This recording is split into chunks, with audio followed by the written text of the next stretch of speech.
जय श्री कृष्णा मित्रों, मेरे प्यारे सनातनियों, आप सभी को मेरा प्रणाम। मैं नीलेश जोशी।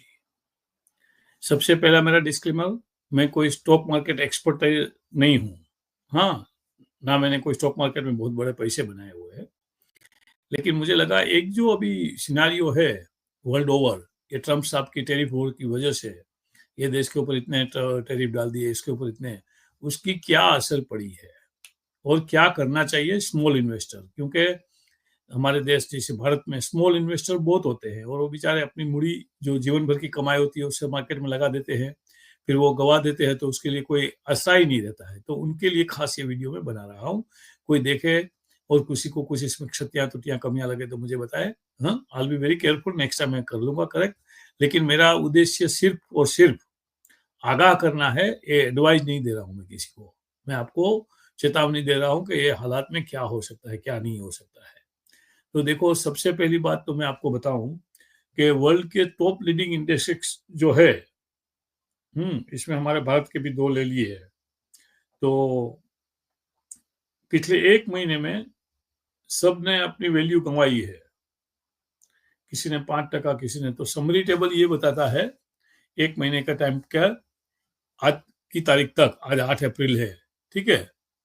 तो बीएससी इंडेक्स हमारा जो है मुंबई का, बॉम्बे स्टॉक एक्सचेंज, उसने 5% से 7% वैल्यू कमा दी है।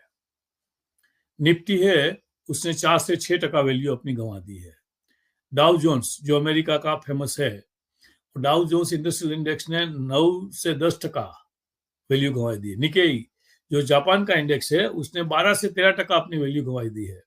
एफटीएससी जो फुटसी बोलते हैं, उसने अपनी वैल्यू 7% से लेकर 10.5% तक वैल्यू गंवा दी है। स्टैंडर्ड एसएनपी है जो स्टैंडर्ड एंड पुअर 500, उसने 11 से 12% तक अपनी वैल्यू गंवा दी है। डेक्स जो जर्मनी का है, उसने 13 से 15% तक अपनी वैल्यू गंवा दी है।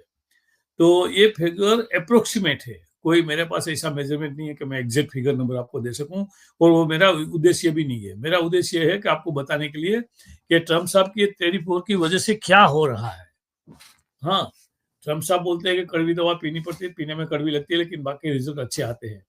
तो रिजल्ट अच्छे आएंगे कि नहीं, वो तो आने वाला भविष्य ही बताएगा। लेकिन अभी जो लोगों के अंदर हालाकी मची है, लोग बेचारे अपने पैसे गंवा रहे हैं। जैसे इंग्लिश में, इधर इंग्लैंड में, अभी मैं इंग्लैंड में हूँ, बोलते हैं losing your pants and shirts, और इसके बाद आगे तो बोलने का नहीं अच्छा है, बराबर है। तो ऐसा हो रहा है, तो मैं बोला मैं आपको बताऊं आपको क्या करना चाहिए, आपको कैसा केयरफुल रहना चाहिए, वो मैं बताता हूँ, ताकि आप शेयर मार्केट में अपना पैसा बचा सके या कुछ पैसा बना सके। स्पेशल टिप्स है मेरे इंडियन इन्वेस्टर्स के लिए। ये वीडियो ही मेरा पर्पस है, इंडियन इन्वेस्टर्स के लिए मैंने बनाया हुआ है। हाँ, तो रुपी अभी अपना वैल्यू डॉलर के सामने गंवा रही है, राइट। तो इंडिया का माल है फॉरेन कंट्रीज में सस्ता पड़ेगा, और खास करके डॉलर मतलब अमेरिका का, राइट। तो एक्सपोर्ट बढ़ेगा, तो जो एक्सपोर्ट की कंपनियां हैं उसके ऊपर ध्यान दीजिए। फार्मा जायंट्स है, हाँ, लेकिन फार्मा जायंट्स के ऊपर टैरिफ भी लगाए हुए है। तो दोनों बात आपको अपना एक्सपर्टाइज काम में लेना है। हाँ, ये मेरी सलाह नहीं मानना, मैं आपको खाली बता रहा हूँ जो जो मुझे मालूम पड़ा हुआ है वो, ठीक है। उसकी जगह में मैं आपको ये बताता हूँ कि जो अपना इंडिया की जो कंज्यूमर मार्केट है, उसके अंदर जो जायंट है, उसके अंदर जो बड़ी बड़ी कंपनियां, क्योंकि इंडिया का खुद का कंजम्पशन वर्ल्ड में सबसे ज्यादा है आज की तारीख में। 300 से 400 million lower middle, sorry upper middle class लोग है, वो अच्छे पैसे खर्चा करते हैं, तो उसका कंजम्पशन बहुत है। ऊपर नजर डालिए आप, क्योंकि उनका कंजम्पशन तो बढ़ने वाला ही है, परचेज पावर अभी इंडिया का बढ़ ही रहा है। हाँ, वर्ल्ड में ऐसा लोग बोलते हैं कि आज एक ही इकोनॉमी है जो स्ट्रॉन्ग भी है और स्टेबल भी है, और रेट ऑफ इन्फ्लेशन इतना इंडिया में नहीं है जितना दूसरे कंट्रियों में है। तो ये जो कंपनियां हैं आपको मुनाफा दे सकती है, आप ध्यान से इन्वेस्ट करोगे तो। सोना, सोना ने कभी किसी को आज तक दगा नहीं दिया है। जिसने भी सोने में पैसे लगाए ना, उसने बाद में सोना ही सोना उगला है, मतलब सोने में पैसे लगाकर उसने सोना ही पाया है। तो अभी जो सोना बहुत डाउन आया है, तो अभी ये टाइम है, सोना भी आप फिजिकल सोना भी ले सकते हैं। गोल्ड रिलेटेड ईटीएफ्स होते हैं, बॉन्ड्स होते हैं, वो आप ले सकते हो, उसमें आप अपने पोर्टफोलियो में डाल सकते हैं। और आपको जो रिस्की स्टॉक लगे ना, आपके दिल की आवाज भी सुनिए, जो दिल की आवाज से लगे कि रिस्की स्टॉक है उसको आप अवॉइड करिए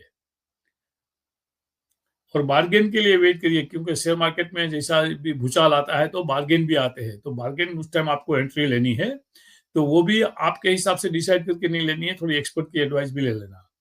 हाँ, फॉरेन इन्वेस्टर अपना इन्वेस्टमेंट वापस विथड्रॉ कर रहे हैं तो वो अपना स्टॉक अपलोड कर रहे हैं। ब्लू चिप कंपनियां है जो भारत की 50-100 ब्लू चिप कंपनियां है, उसमें you can never go wrong. हमारे पीएसयूज है जो जिसको एकदम वैल्यूएबल माना जाता है, उसमें भी you can never go wrong. हाँ, इंफ्रास्ट्रक्चर कंपनी है क्योंकि भारत में भी इंफ्रास्ट्रक्चर का काम दिन ब दिन बढ़ता है, तो उसमें आप ध्यान दीजिए। राइट, अपना पैसा है आपके पास, जेब में पड़ा है, आपका है। जब भी आपकी जेब से निकल गया तभी वो आपका नहीं होता है।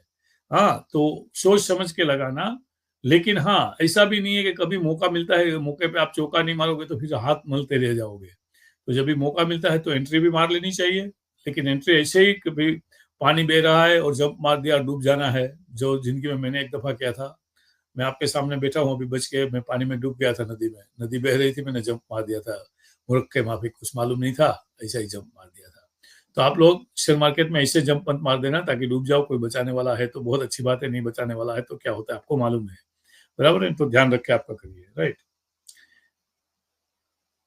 ये चाइना का रिएक्शन क्या आएगा इसके ऊपर खास ध्यान देना है। अभी ट्रंप ने कल जो अनाउंस किया कुछ 46% या 34% चाइना के ऊपर टैरिफ डाला, वियतनाम के ऊपर, कंबोडिया के ऊपर, राइट। तो चाइना तो रिएक्ट करने वाला है क्योंकि चाइना अमेरिका को दबने वाला नहीं है, अमेरिका से डरता नहीं है चाइना। वो अपने आप को अमेरिका का समकक्ष मानता है या अमेरिका से सुपीरियर मानता है, तो चाइना भी कुछ एक्शन लेंगे। अभी चाइना का सबसे बड़ा प्रॉब्लम क्या है, वो एक्सपोर्ट ओरिएंटेड इकोनॉमी है। मतलब चाइना की जो इकोनॉमिक ग्रोथ हुई है ना, वो अपने उधर गुड्स प्रोड्यूस करके बाहर के देशों में एक्सपोर्ट करके उसने जो भी पैसे कमाए वो है, और उसने जो कमाए उससे ज्यादा पैसा अपने देश में इंफ्रास्ट्रक्चर, बिल्डिंग वगैरह खड़ी करने में डाल दिए है। तो उसकी वजह से चाइना के अभी बहुत से शहरों में बड़े बड़े बिल्डिंग, बड़े बड़े कॉम्प्लेक्सेस खाली पड़े हुए हैं। रोड बना लिए लेकिन रोड के ऊपर ट्रैफिक नहीं है। तो उसके सामने भारत का सिनेरियो अलग है। भारत के सिनेरियो में आज की तारीख में आपको भारत में कोई भी मॉल खाली नहीं मिलेंगे। अपवाद रूप तो सब जगह होते हैं, एक आध दो की बात अलग है, लेकिन जनरल अगर बात करो तो आपको कोई नहीं मिलेंगे। अच्छा, बड़े-बड़े शहरों में मेट्रोपॉलिटन सिटी है या नंबर 2 टायर 2 सिटी है, जैसे अहमदाबाद, पुणे, नागपुर जैसे, उसमें भी आपको कोई कुछ चीज़ खाली नहीं मिलेगी। अच्छा, इंफ्रास्ट्रक्चर हमारा आगे बहुत बढ़ रहा है, तो वो भी सदुपयोग हो रहा है। अच्छा, बुलेट ट्रेन वगैरह, मेट्रो ट्रेन वगैरह का काम हो रहा है, तो वो हो रहा है। तो हमारी भारत की जो इकोनॉमी है, वो सेल्फ ग्रोथ है उसके अंदर। यानी भारत की पब्लिक की डिमांड है और भारत की इकोनॉमी आगे बढ़ती है। तो भारत का जो आज की तारीख में जीडीपी ग्रोथ रेट है 6.8 और समथिंग लाइक दैट, वो वर्ल्ड में सबसे ज़्यादा है। तो हमारे को ज़्यादा चिंता करने की ज़रूरत नहीं है, लेकिन अपना पैसा है जेब में तो अपने को फ़िक्र भी करनी चाहिए, ध्यान भी रखना चाहिए। तो सोच समझ के आप एंट्री लीजिए। हाँ, एक्सपर्ट को पूछिए और एक एक्सपर्ट की एडवाइस पे मत रहिए। और जो मैं बोल रहा हूँ ना, मैं तो बिल्कुल एक्सपर्ट नहीं हूँ। मुझे आप सब लोग की चिंता है तो मैं ये वीडियो बनाया हुआ है थोड़ा वार्न करने के लिए।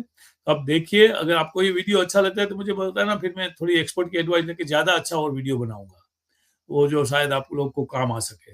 लेकिन मैं कभी भी अपने आप को शेयर मार्केट का एक्सपर्ट नहीं समझता हूँ, तो आप मेरी एडवाइस को फाइनल एडवाइस मत समझिए। जय श्री कृष्णा।